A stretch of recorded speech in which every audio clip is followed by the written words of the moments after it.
finished an unusual job here, and it really highlights the quality of a tool. I'm kind of surprised by what happened, and I want to show you about it. This is one of my two old jalopy tractors. This is from the 1970s. It's an International H84. I got it for a really good price, and I've been doing little things to it now and then in order to keep it going properly. But if you look down here, you'll see my latest problem. That silver thing there, that's the solenoid on top of the starter motor. The starter motor's been acting kind of weak lately, and we were in the middle of cutting some firewood earlier this week, and the starter motor just quit. I'm sure it's the starter because I've checked the battery and various other things, and that's the culprit. The problem isn't finding a new one, but it's getting the old one out. I mean, you can see that it's kind of tight here as far as bolts go. The reason it's tight is because the loader mechanism on this tractor is bolted on the side, and that makes it really difficult to get to the mounting bolts. If you go under here, we can see that there are two mounting bolts that I've already gotten out. They were easy to come out. As far as I can tell, there's no mounting bolt up there next to the motor, but there is one that corresponds to this bolt up around the side. The problem is that this great big thick side piece of the tractor is in the way, and there's just no way to get a wrench on that bolt. I'll try to see if I can show it to you. Yeah, you can just barely see it down here. That's where the bolt is. Now, you can see some light shining through here, and that's really what I want to show you about. I've been trying to figure out how to get that bolt out so I can get the starter off, and then it occurred to me, if I could create an access port through the side of that plate, then I could get my wrench in. There you can see it there.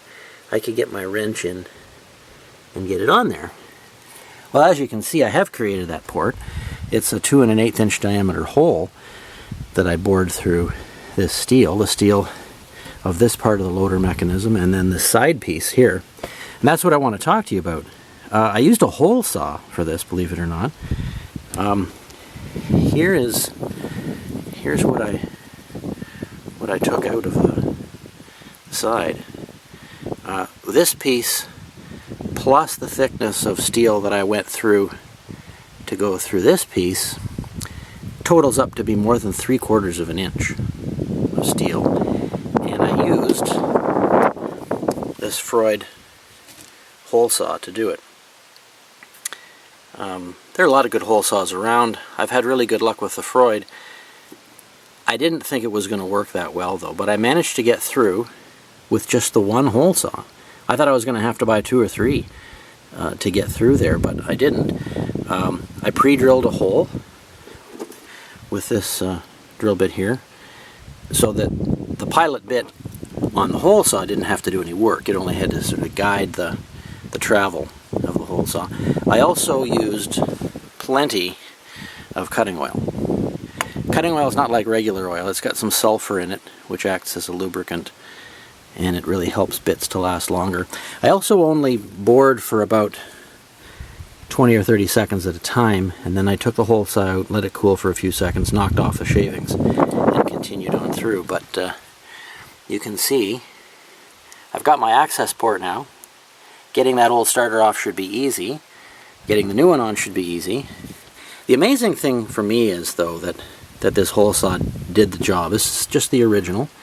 The teeth are still amazingly sharp. You can see the teeth here are fairly coarse. This is really a wood hole saw, although it is meant to handle metal screws and nails and things that might be in wood framing. But I'm amazed that it went through so much steel and it's still in great shape. Interestingly enough too, I use this Milwaukee drill. This is the 4 amp hour battery, and I got through almost this whole job on the one charge. You can see the thickness of steel there.